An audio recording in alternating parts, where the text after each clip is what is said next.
آپ دیکھ رہے ہیں صدائے ہند اردو۔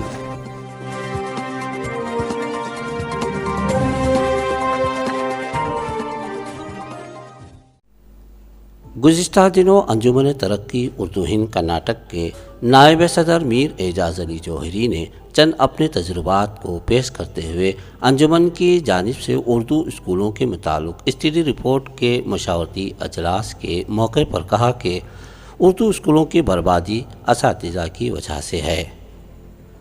ہاں، لیکن چند ٹیچرز محنت کر کے بچوں کو پڑھاتے ہیں۔ میر اعجاز علی جوہری نے کہا کہ 90% بچوں کی زندگی برباد ہو رہی ہے۔ انہوں نے کہا کہ اس بربادی سے کیسے بچایا جائے، اپنا تجربہ پیش کرتے ہوئے بتایا کہ اردو اسکول کے ہر محلے میں ایک کمیٹی تشکیل دی جائے اور مسجدوں کے ذمہ دار اس پر کام کریں۔ ساتھ میں تعلیم کو بہتر بنانے مزید قابل انگلش، کنڑا، اردو میں مہارت رکھنے والے گیسٹ ٹیچرز کا تقرر کریں، تب جا کر اردو اسکول ترقی ہو سکتی ہے، ورنہ اردو اسکول بند ہونے میں زیادہ دن نہیں لگیں گے۔ زبان کا خاتمہ قوم کا خاتمہ ہے، یہ بات اعجاز علی نے صدائے ہند اردو سے بات کرتے ہوئے بتایا۔ حاضرین معزز حضرات، ہمارے غلام غور صاحب نے جو ہے صحیح فرمایا کہ ہماری اردو کی بربادی جو ہے میں دیکھ رہا ہوں 15-18 سال سے ٹیچرز کی وجہ سے۔ اردو اسکول کی جو ٹیچرز ہیں ان کو جیسے نوکری ملی کہ جیسے خزانہ مل گیا، کہ کسی کا حق نہیں ان پر کوئی بول سکے۔ 15 سال پہلے ہمارے احمد اللہ صاحب ایچک بلا گھس گئے اور ہمارے امتحان مولانا بھی حاضر ہیں۔ ایک جلسہ منعقد کیا گیا تھا جس میں تمام اردو اسکول کے ٹیچرز کو انوائٹ کیا تھا۔ جب ان سے بات ہوئی تو میں نے بھی کچھ باتیں سامنے رکھی تو ایسا منظر تھا کہ لڑائی جھگڑا ہونے والا تھا، تو پورے ٹیچر جو میرے خلاف ہو رہے تھے۔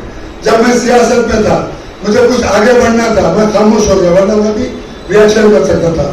تو یہ حالت آتے آتے یہاں تک ایسے ہو رہی ہے کہ کچھ حضرات، کچھ ٹیچرز، میں معذرت کے ساتھ کہتا ہوں، بالکل کچھ ٹیچرز خدا کو حاضر ناظر کر کے جو ہے محنت کر رہے ہیں، آگے بڑھ رہے ہیں، ان کو ہم لوگ جو ہے اپریشیٹ کرتے ہیں، ان کی تعریف کرنا ہمارے لیے ضروری ہے۔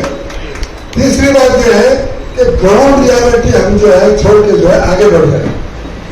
اردو کی ترقی شاعری مشاعرے سب صحیح ہے، اردو اکیڈمی جو کر رہی ہے، اپنا کام جو کر رہی ہے وہ حد تک صحیح ہے۔ ریالٹی کیا ہے؟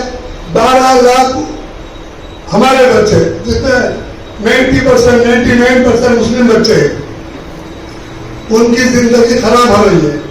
خراب ہو رہی ہے کیا، بلکہ برباد ہو رہی ہے، ہم دیکھ رہے ہیں۔ اب کس سے شکایت کریں؟ کیا شاعری کروں کہ نسل نگاری کروں یا ترقی کروں؟ یا ترقی کی بات ہی نہیں ہے، بچوں کی زندگی برباد ہو رہی ہے جو بدقسمتی سے اردو اسکول میں داخلہ لے چکے ہیں۔ تو ہمارا فرض بنتا ہے کہ ہم کو کیسے بچائیں، ایک راستہ نکالیں کہ کیسے بچائیں۔ تو بچانے کے کچھ طریقے ہیں، محلے میں کمیٹی فارم ہو یا مساجد کے اماموں کو جو ہے ذمہ داری دی جائے، وہاں کے کچھ حضرات، رئیس حضرات کو جو ہے کچھ ذمہ داری دی جائے، تاکہ 10-20 ہزار روپے خرچ کر کے ایک اچھا ٹیچر، پرائیویٹ ٹیچر، 1 یا 2 انگلش ٹیچر ہے یا اردو ٹیچر ہے، ان کے ساتھ دیا جائے اور بچوں کو جو ہے سنبھالا جائے۔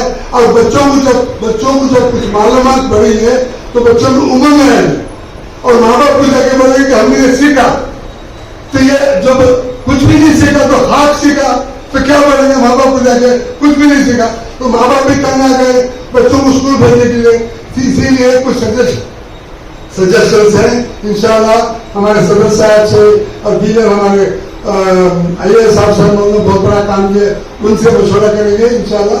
یہ امپورٹنٹ پوائنٹس ہے، اس پہ اگر ہم لوگ کام کریں گے تو اسکولز بچیں گے اور بچوں کی جو ہے ہم بچوں کو بچا سکتے ہیں۔